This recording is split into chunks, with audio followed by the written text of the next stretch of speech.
Students, knowledge आपका स्वागत है। मैं मधुर शर्मा आपको knowledge of time and work का चैप्टर स्टार्ट करने जा रहा हूं। अगर इस चैप्टर की बात करें एग्जाम में, तो एग्जाम में प्री में 1 से 2 क्वेश्चन इसमें बनता है और 4 to 6 क्वेश्चन स्टूडेंट इस चैप्टर से ये प्री में बनता है और मेंस में बनता है।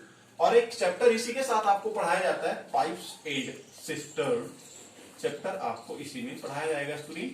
वो इस चैप्टर के बाद स्टार्ट कराया जाएगा, उससे भी एक क्वेश्चन एग्जाम में आता है। कई बार एग्जाम में ऐसा हो जाता है स्टूडेंट की टाइम एंड वर्क से क्वेश्चन ना देके वो डायरेक्ट पाइप एंड सिस्टम से दे देता है, तो सेम कॉन्सेप्ट दोनों चैप्टर का होता है। और अगर चैप्टर की बात करें, चैप्टर से क्या कॉन्सेप्ट आपको पढ़ना है या क्या ट्रिक आपको पढ़नी है, कोई फॉर्मूला रखना है, ऐसा कुछ नहीं है आपको कोई फॉर्मूला रखना है स्टूडेंट। आपको एक ही कॉन्सेप्ट पढ़ना है, टाइम और एफिशिएंसी का कॉन्सेप्ट आपको पढ़ना है। टाइम और एफिशिएंसी के कॉन्सेप्ट की बात करें कि क्या पढ़ना है, आपको रटना है या समझना है कि टाइम और एफिशिएंसी एक दूसरे के रेसिप्रोकल होते हैं स्टूडेंट। रेसिप्रोकल होते हैं, इनवर्सली प्रोपोर्शनल होते हैं, बात एक ही है। अगर बात करें हिंदी की, तो समय एवं कार्य क्षमता एक दूसरे के रेसिप्रोकल होते हैं। समय एवं कार्य क्षमता एक दूसरे के रेसिप्रोकल होते हैं। और अगर कहें कि रेसिप्रोकल या इनवर्सली प्रोपोर्शनल का मीनिंग क्या है, कह सकते हैं हम कि टाइम यदि इंक्रीज होता है तो एफिशिएंसी डिक्रीज होगी। रेसिप्रोकल का मीनिंग ये होता है। और यदि टाइम डिक्रीज होता है तो एफिशिएंसी इंक्रीज होगी। एक दूसरे के उल्टे होते हैं, अगर एक वैल्यू बढ़ेगी तो दूसरी घटेगी। और इस चीज को आप यदि एग्जाम्पल से समझना चाहें तो मैं एग्जाम्पल से भी समझा देता हूं। एग्जाम्पल से समझते हैं, मान लेते हैं हमारे पास कोई वर्क था, W4 वर्क 100 वर्क था और A 10 वर्क पर डे के हिसाब से कार्य करता था, या एक ही कार्य क्षमता 10 कार्य प्रतिदिन होती है। अब स्टूडेंट कार्य क्षमता डिपेंड करती है एग्जाम में आए हुए क्वेश्चन पर। यदि क्वेश्चन में दिया गया टाइम डेज में है तो हमारी एफिशिएंसी डेज में चलेगी, पर डे चलेगी। और यदि हमें क्वेश्चन में दिया गया टाइम आवर में है तो हमारी एफिशिएंसी पर आवर चलेगी या प्रति घंटे चलेगी। और यदि हमें एग्जाम में दिया गया क्वेश्चन में टाइम समय या मिनट में दिया गया है तो हमारी एफिशिएंसी पर मिनट चलेगी। अब हमने माना कि 100 वर्क था और 10 वर्क पर डे के हिसाब से कार्य कर रहा था, तो कितने डेज में क्वेश्चन कार्य कर देगा?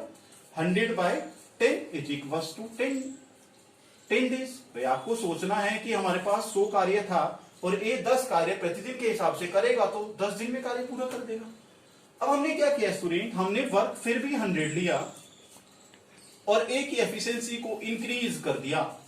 A ने अपनी एफिशिएंसी 20 वर्क पर डे बना दी।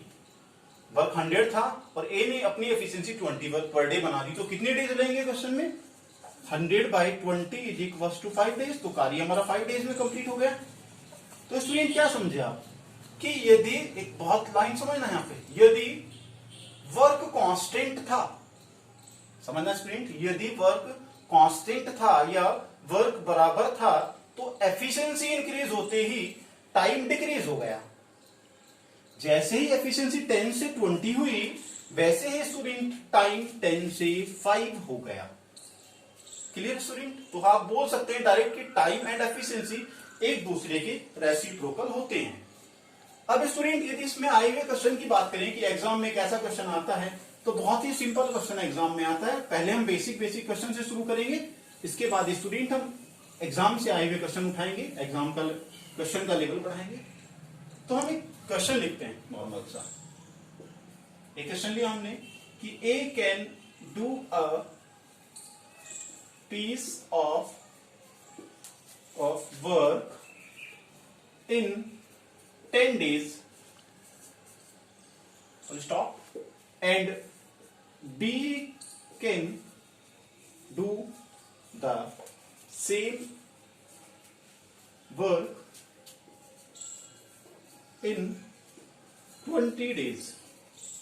Student 15 मान लेंगे, 15 days, then find in how many days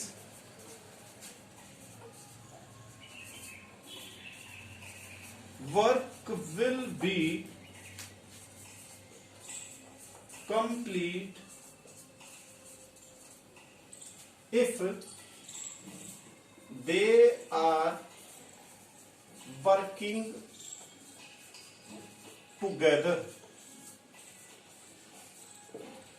question बना student, A can do a piece of work in 10 days and B can do the same work in 20 days, then find in how many days work will be complete if they are working together.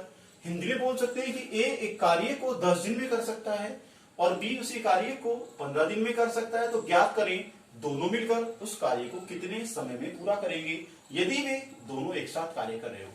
अब यदि exam में question की इसकी बात करें या इस question की बात करें स्टूडेंट, तो क्वेश्चन में हमें कहीं भी वर्क नहीं दिया, बस बोल दिया गया कि ए एक कार्य को 10 दिन में कर सकता है और बी उस कार्य को 15 दिन में कर सकता है, लेकिन ये क्लियर नहीं है क्वेश्चन में कि कौन सा कार्य ऐसा है जिसको ये दोनों मिलकर कर रहे हैं, या 10 दिन में या 15 दिन में कर रहे हैं।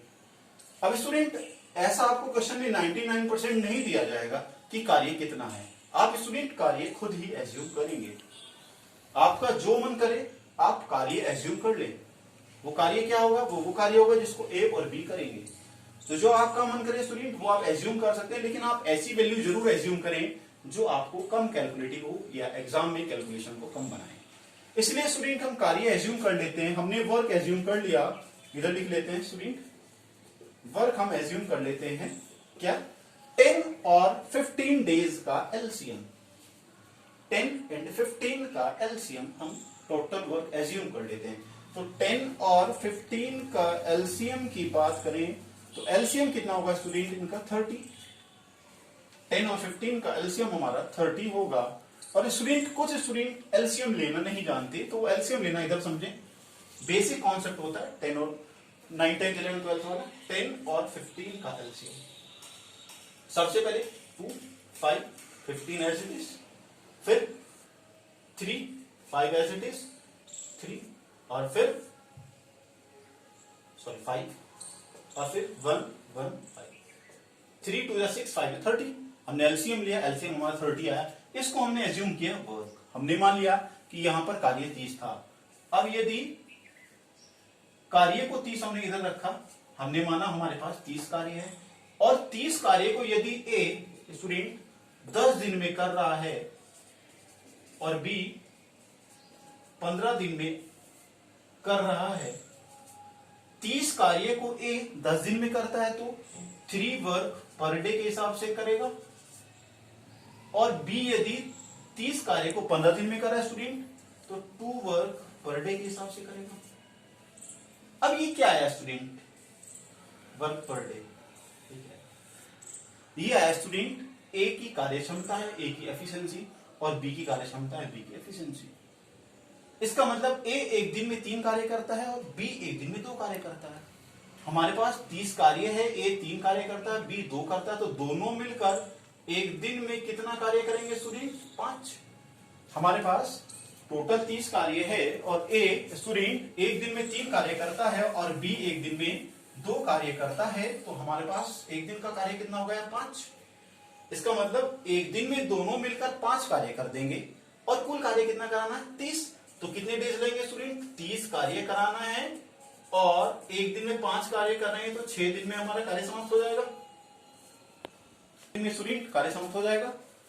दोबारा समझ लेते हैं स्टूडेंट क्या कहता है क्वेश्चन, क्वेश्चन कहता है कि ए एक कार्य को 10 दिन में कर सकता है, बी 15 दिन में कर सकता है, दोनों मिलकर कार्य को कितने समय में करेंगे। तो हमने देखा ए 10 दिन में, बी 15 दिन में, हमारे पास वर्क नहीं था, हमने दोनों का एलसीएम लिया, 10 और 15 का एलसीएम स्टूडेंट 30 बना। ए 10 दिन में तो 30 कार्य 3 वर्क पर डे, बी 15 दिन में तो 30 कार्य 2 वर्क पर डे के हिसाब से करेंगे। भाई आप नॉर्मल से समझ सकते हैं कि यदि 30 कार्य हमारे पास है तो 10 दिन में 30 कार्य को ए कर रहा है तो 3 कार्य प्रतिदिन करेगा, और बी 15 दिन में कर रहा है तो 2 कार्य प्रतिदिन करेगा, तो दोनों मिलकर एक दिन में 5 कार्य करेंगे। दोनों मिलकर स्टूडेंट एक दिन में 5 कार्य करेंगे और कुल 30 कार्य करना है तो 6 दिन में कर देंगे, 30/5 6 दिन। ठीक है स्टूडेंट, समझ में आया, ठीक है स्टूडेंट। इससे आगे हम नेक्स्ट क्वेश्चन लेते हैं, थोड़ा सा क्वेश्चन का लेवल बढ़ाते हैं। अभी तक हमने क्वेश्चन में 2 आदमी लिए थे, ए और बी, अब हम क्वेश्चन में 3 आदमी लेते हैं, ए बी एंड सी। अभी 3 आदमी वाला क्वेश्चन लेंगे स्टूडेंट, फिर हम क्वेश्चन का लेवल बढ़ाएंगे। क्या देखेंगे कि कुछ दिन के बाद ए और बी छोड़कर चले जाते हैं, तो धीरे धीरे क्वेश्चन का लेवल बढ़ाएंगे। अब हमने लिया स्टूडेंट क्वेश्चन, नेक्स्ट क्वेश्चन ऐसे लिख देता हूं मैं, ए किसी कार्य को 10 दिन में कर सकता है student, A can do a piece of work in 10 days, and B 15 days में कर सकता है student, B can do the same work in 15 days, and C 20 days में या 12 डेज में कर सकता है। सी उस कार्य को 12 दिन में कर सकता है। तो ज्ञात करें कितने समय में ए, बी और सी मिलकर उस कार्य को कंप्लीट करेंगे। क्या समझना स्टूडेंट? ए एक कार्य को 10 दिन में कर सकता है, बी उसी कार्य को 15 दिन में कर सकता है और सी उसी कार्य को 12 दिन में कर सकता है। तो ज्ञात करना है कि ए, बी और सी मिलकर तीनों उस कार्य को कितने दिन में समाप्त करेंगे। अब वही बात आती है स्टूडेंट, कौन सा कार्य? कार्य हमें एग्जाम में नहीं दिया गया, क्वेश्चन में नहीं दिया गया, कौन सा कार्य ऐसा है जिसको ए, बी और सी कर रहे हैं। तो आपकी मर्जी, आप चाहें तो 100 वर्क या 20 या 25 या 200 या 1000 XYZ कुछ भी वर्क एज्यूम कर सकते हैं स्टूडेंट, लेकिन आप ऐसी वैल्यू जरूर एज्यूम करें जो कैलकुलेशन को इजी बनाए। इसीलिए हम क्या करते हैं, 10, 15 और 12 का एलसीएम ले लेते हैं स्टूडेंट। 10, 15 और 12 का एलसीएम ले लेते हैं, या इनका डायरेक्ट मल्टीपल भी ले सकते हैं। 10, 15 और 12 का ऐसा मल्टीपल देख लीजिए आप जो इनसे डायरेक्ट कैंसिल हो जाए, 60 होता है और इनका एलसीएम भी 60 ही आएगा स्टूडेंट। तो सबसे पहले 2, 5, 15 एज इट इज 6, फिर देखते हैं student 3, 5 as it is 5 and 2, देखते हैं स्टूडेंट 2, 5, 5 एंड 1 एंड 1, 1, 1, 5। देखिए 2, 3 6, 2 12, 5 60। इसका मतलब टोटल वर्क हमारा 60। तो स्टूडेंट ऐसे 3 लाइन ड्रॉ कर लेते हैं। 60 हमने टोटल वर्क एज्यूम किया, हमने टोटल वर्क को यहां पर लिखा 60। अब ए 10 दिन में कार्य कर रहा है, इसका मतलब ए 10 दिन में 60 कार्य करता है। अब सोचने वाली बात है कि ए यदि 10 दिन में 60 कार्य कर रहा है तो 6 वर्क पर डे करेगा स्टूडेंट, और बी यदि 15 दिन में कर रहा है, बी 15 दिन में कर रहा है तो स्टूडेंट वो 60 कार्य 15 दिन में कर रहा है तो 4 वर्क पर डे करेगा। 4 लिखा हुआ स्टूडेंट, ये 4 वर्क पर डे करेगा। और सी यदि 12 डेज लगा रहा है, सी 12 डेज लगा रहा है स्टूडेंट, तो 5 वर्क पर डे करेगा। अब क्वेश्चन ये कहता है कि तीनों मिलकर, स्टूडेंट तीनों मिलकर, तो तीनों यदि मिलकर कार्य करेंगे तो तीनों अपनी अपनी एफिशिएंसी से कार्य करेंगे। तो ए एक दिन में 6 कार्य करता है, बी 4 करता है, सी 5 करता है, तो तीनों 6, 4, 10, 5, 15, तीनों एक दिन में कार्य 15 करेंगे। तीनों स्टूडेंट 6 और 4 और 5 15 हो गया, तीनों एक दिन में 15 कार्य करेंगे और टोटल हमारा वर्क कितना 60। तो कभी भी डेज निकालना हो तो डेज निकालने के लिए हम क्या करते हैं, टोटल वर्क 60 को एक दिन के कार्य से डिवाइड कर देते हैं और हमारा स्टूडेंट आंसर बन जाता है 4 डेज। स्टूडेंट हमारा आंसर बन जाता है। ठीक है स्टूडेंट, दोबारा समझ लेते हैं। ए कार्य को 10 दिन में कर रहा है, बी 15 दिन में कर रहा है, सी 12 दिन में कर रहा है, तीनों मिलकर कार्य को कितने समय में करेंगे। तो सोचने वाली बात सबसे पहले यही है कि हमें वर्क नहीं दिया गया तो वर्क हम क्या लें। तो स्टूडेंट क्या करते हैं, हम एलसीएम ले लेते हैं। 10, 15 और 12 का एलसीएम हमने लिया, वो एलसीएम हमारा मल्टीप्लाई करने के बाद 60 आया। तो जो वैल्यू एलसीएम लेने के बाद आई इसको हम टोटल वर्क एज्यूम कर लेते हैं। 60 आया और ए 10 दिन में करता है तो 6 वर्क पर डे। 60 वर्क को यदि 10 दिन में ए करे तो 6 कार्य प्रतिदिन करेगा, या इसकी कार्य क्षमता एफिशिएंसी 6 कार्य प्रतिदिन की बन जाएगी। और बी यदि 15 दिन में करे तो 4 वर्क पर डे के हिसाब से करेगा, या बी एक दिन में 4 कार्य करेगा, और सी यदि 12 दिन लगाए तो 5 कार्य प्रतिदिन के हिसाब से करेगा। अब तीनों मिलकर एक दिन में कितना कार्य करेंगे, 6, 4, 10, 5, 15, तीनों का एक दिन का कार्य स्टूडेंट 15 हुआ और टोटल वर्क कितना 60। अब आप सोचना यह है कि यदि कुल कार्य 60 है और एक दिन में 15 कार्य हो रहा तो 4 दिन में हमारा टोटल कार्य हो जाएगा और हमारा आंसर आ जाएगा। ठीक है स्टूडेंट, इससे आगे थोड़ा सा फिर लेवल बढ़ाते हैं, क्वेश्चन चेंज करते हैं, मैं रफ कर रहा हूं।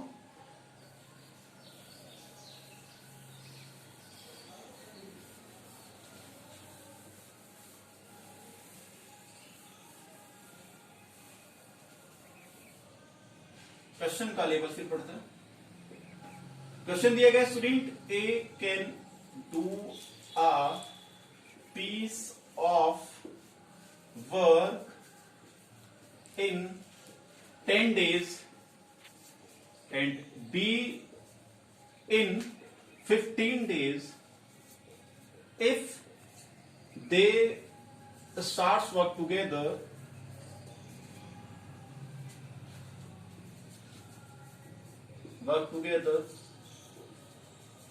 and after 5 days A left the work work, then find in how many days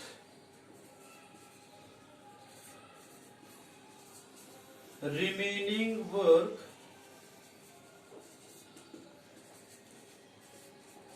will be complete। Question क्या होना है स्टूडेंट? ए कार्य को 10 दिन में कर सकता है, बी 15 दिन में कर सकता है। यदि वे कार्य को एक साथ शुरू करते हो तथा 5 दिन के बाद ए कार्य को छोड़कर चला जाता हो तो ज्ञात करें कितने दिन में शेष कार्य पूरा होगा। अब स्टूडेंट सबसे पहला काम क्वेश्चन को देखते ही टोटल वर्क एज्यूम कर लेते हैं। हाँ देखना स्टूडेंट, टोटल वर्क एज्यूम कर लेते हैं। ए कार्य को 10 दिन में कर रहा है और बी 15 दिन में कर रहा है स्टूडेंट। तो टोटल वर्क 10 और 15 का एलसीएम फर्स्ट क्वेश्चन में हमने लिया था 30, हमने मान लिया 30 टोटल वर्क है। इसको रेक्टेंगल में बंद किया, याद रहेगा कि हमारा टोटल वर्क है। अब हमने ए देखा ए कार्य को 10 दिन में कर रहा है, तो 30 कार्य यदि ए 10 दिन में कर रहा है तो 3 कार्य प्रतिदिन के हिसाब से करता होगा। वर्क पर डे लिखा हुआ स्टूडेंट, ये 3 वर्क पर डे। और बी यदि 15 दिन में कर रहा है तो 2 वर्क पर डे के हिसाब से करता होगा। तो यदि ए 10 दिन में कर रहा है तो 3 कार्य प्रतिदिन, और बी 15 दिन में करा तो 2 कार्य प्रतिदिन करके हिसाब से कार्य को खत्म कर देगा, क्योंकि कार्य ही 30 है। अब क्वेश्चन में एक लाइन दी है कि यदि वे कार्य को एक साथ शुरू करते हो तथा 5 दिन के बाद ए कार्य छोड़कर चला जाता हो। तो सोचने वाली बात यह है स्टूडेंट कि 5 दिन के बाद ए कार्य को छोड़कर चला जाता है, तो 5 दिन के बाद ही तो जाता है स्टूडेंट। इसका मतलब 5 दिन तक वे दोनों कार्य को एक साथ करते हैं। अब दोनों यदि एक दिन में कार्य कितना करें, चेक करें, 3 और 2 5, दोनों एक दिन में 5 कार्य करते हैं। यहां पर स्टूडेंट एक दिन का कार्य होता है, दोनों एक दिन में 5 कार्य करते हैं और 5 दिन तक इन्होंने दोनों ने ए और बी ने मिलकर कार्य किया, और एक दिन में स्टूडेंट इन्होंने 5 कार्य किया, तो 5 दिन में कितना कार्य हुआ 25 डेज। हमने 5 दिन इसलिए लिया क्योंकि स्टूडेंट वो 5 दिन के बाद छोड़कर जा रहा है, तो 5 दिन तक तो ए और बी दोनों करेंगे। 5 दिन तक तो स्टूडेंट ए और बी दोनों करेंगे, तो 5 दिन में हमारा कितना वर्क हो गया 25 वर्क हमारा कंप्लीट हो गया स्टूडेंट। अब टोटल वर्क हमारा 30 था और 25 हमारा 5 दिन में हो गया, तो रिमेनिंग वर्क कितना बचा स्टूडेंट 5 बचा। देखो भाई 30 टोटल वर्क था स्टूडेंट और 25 हमारा पूरा हो गया, तो शेष 5 ही तो बचा। रिमेनिंग वर्क है स्टूडेंट, ये शेष कार्य बोल सकते हैं, शेष कार्य या रिमेनिंग वर्क 5 बचा। अब ए तो छोड़कर चला गया तो बी करेगा, ए तो स्टूडेंट छोड़कर चला गया तो बी करेगा, और बी एक दिन में 2 कार्य करता है और कार्य कितना बचा हुआ 5। अब यदि बी एक दिन में 2 कार्य करता है और 5 कार्य बचा हुआ है, तो 5 कार्य को करने के लिए बी कितने दिन लगाएगा 2.5 दिन, 2.5 डेज आंसर 2.5 डेज। सोचने वाली बात खुद है स्टूडेंट कि शेष कार्य 5 था और बी एक दिन में 2 कार्य करता है, तो 2.5 दिन में कार्य खत्म कर देगा। अब यहां तो ये क्वेश्चन खत्म हो जाता है स्टूडेंट, लेकिन एग्जाम में एक वैल्यू फिर बदल के आ जाती है। वो ये बोल देता है कि ज्ञात कीजिए कितने समय में कार्य पूरा हुआ, ज्ञात कीजिए कितने समय में कार्य पूरा हुआ। और यदि वो कहे कि टोटल कार्य कितने समय में पूरा हुआ, तो स्टूडेंट आंसर अलग हो जाता है। टोटल कार्य के लिए 5 दिन तक तो हमें यहाँ कार्य करना पड़ा और 2.5 दिन यहाँ कार्य करने पड़ा, तो हमारा टोटल आंसर 7.5 दिन बन जाता है, यदि वो ये कहता कि कुल कार्य कितने समय में पूरा किया। लेकिन यहाँ पर उसने ये पूछा है कि शेष कार्य कितने दिन में पूरा हुआ, तो स्टूडेंट आंसर 2.5 दिन हुआ। ओके स्टूडेंट, नेक्स्ट क्लास में से आगे कंटिन्यू करा जाएगा। Thank you.